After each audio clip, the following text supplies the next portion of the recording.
95% of our life is coming from the programs of life, how to live life that we get in the first 7 years of life. That's why poor people stay poor and rich people stay rich. The movie The Matrix is not science fiction, it's a documentary. Every human, and this is a fact, every human first 7 years is download, hypnosis. The brain of a child under 7 is in a lower vibrational frequency. When you put wires on a person's head, you read electroencephalograph, reading brain activity. A child below 7 has a lower vibration than consciousness. It's called theta. Theta is imagination. Oh, that's how kids play a tea party with mud pies, but to them it's a real thing. A kid rides a broom, it's a horse. That's theta, imagination. Theta is also hypnosis. And the idea is this: before you can become conscious, if you don't have any programs, what are you going to be conscious of? So nature makes the first 7 years. What kind of programs are required to live on this planet? I say, how do you get them? Theta is hypnosis. You just watch. You watch your parents, you watch your siblings, and your community, because you have to learn how many 100,000 rules. Think about it. Just to be a functional member of a family and a functional member of a community, there are rules. Teach an infant these rules. I say, oh, you don't have to. First 7 years, they observe it and just download it. Look, this is not new. I mean, there's the famous book, Rich Dad, Poor Dad. Sure. And basically said you come from a poor family and you could struggle your whole life and try to get rich, but you're not going to make it. And if you come from a rich family, you could be stupid your whole life and make it. Not because it was thinking, but it was unconscious behavior that was downloaded from rich families into kids, which is unconscious. So they're making the right moves unconsciously.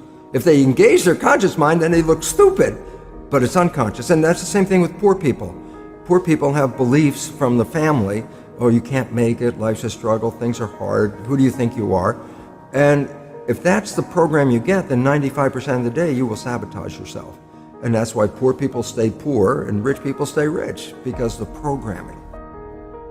95% of our life, this is a fact, comes from those programs in the subconscious.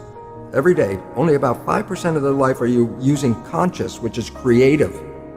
5%. So your life is being lived, even though you think you're living your life. Exactly, and you don't see it because it's called subconscious, below conscious.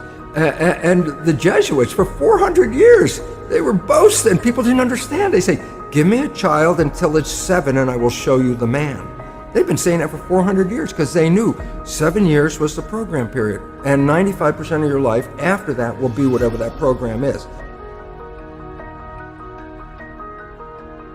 So you don't have to try and think about what happened. I just say, look at your life. The things you like that come into your life come in because you have a program that supports them.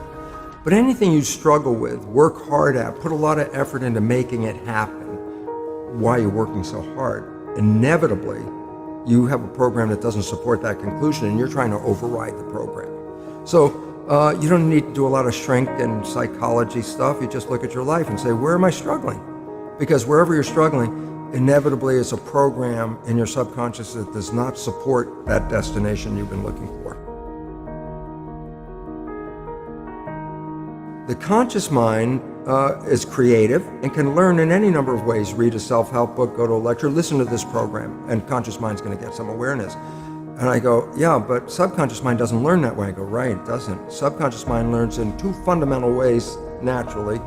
Hypnosis, which is the first 7 years. And after age 7, how do you put new programs in? Repetition, practice. You want to drive a car, you didn't learn how by just getting in the seat and put the key in. You had to practice driving the car. You want to learn the alphabet. How many times did you go from A to Z? Try to go to A to Z before you can complete it. And once you completed it, you didn't have to go back and do it again. So 2 phases. You want to train the subconscious mind, hypnosis, repetition. I like the last one because there's a new phrase that's bandied about called fake it till you make it. Meaning, if you're not a happy person, I say, you want to be a happy person? Then repeat all the time, I'm happy, I'm happy. I say, well, you don't look happy or anything. I say, no, who am I talking to?